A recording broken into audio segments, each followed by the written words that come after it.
This is a review of story structure.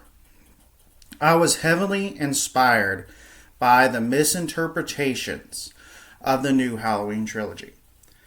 The reason why the rest of the films failed is that Halloween 2018 is structured poorly. This is mainly due to the lack of narrative focus. The film has too many characters. It has 15 named characters of importance.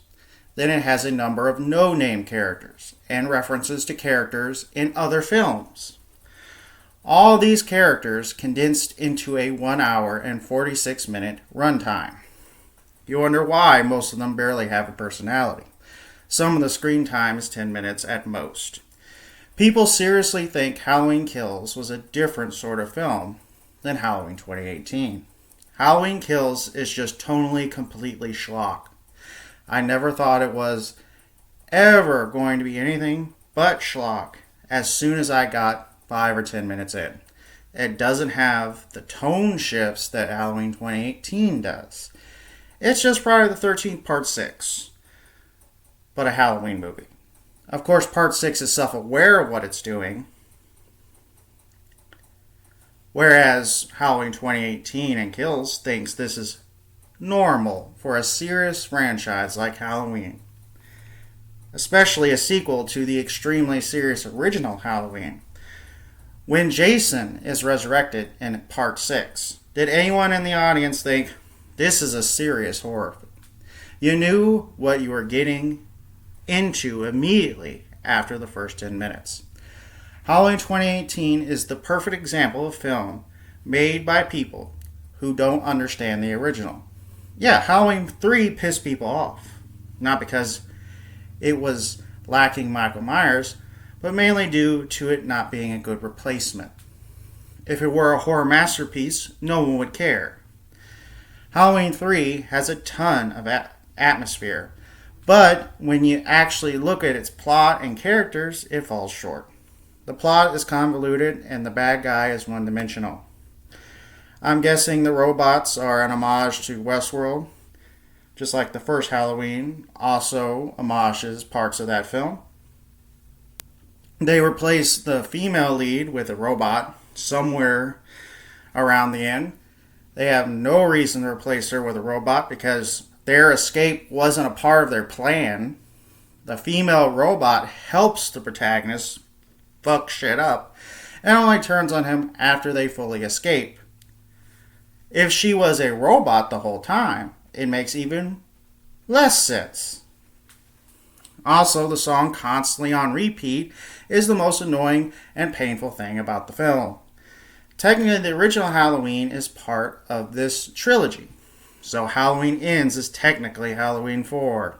The film is just a cash grab designed to make money with false advertising. If you look at the vast majority of great horror films, they all involve a small cast of characters.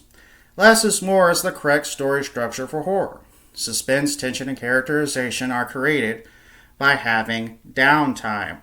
You need to have downtime so the characters can interact with each other, which helps flush them out. You need to have spacing between horror scenes so you can have good build-up, which creates suspense and tension. If you constantly switch back and forth between different characters, and there are 20 of them, you're not going to have good characterization or narrative focus unless it's a TV show. TV shows have the time to flesh out huge casts of characters. Halloween is a one-and-done type of film. The films can only ever be episodic.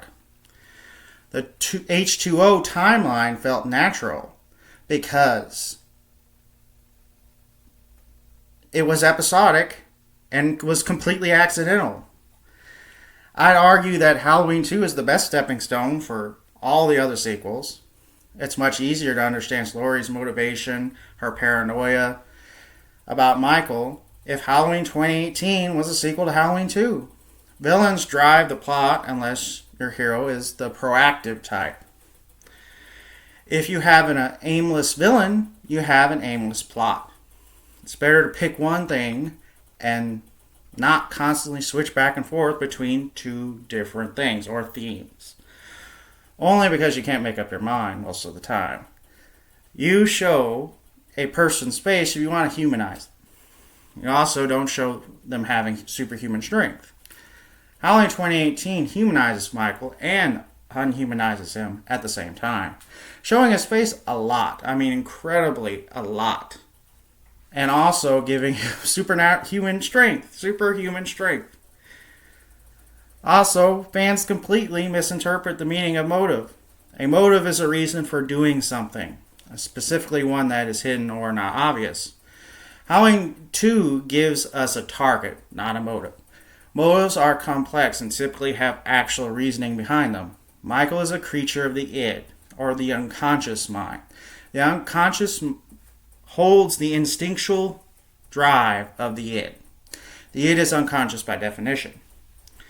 It is the dark, inaccessible parts of our personality. It is filled with energy, reaching it from the instincts. But it has no organization, produces no collective will, but only a striving to bring about the satisfaction of the instinctual need subject to the observance of the pleasure principle. Michael, in the original film, steals his sister's tombstone. In the original Halloween, he is reliving the experience and repeating it.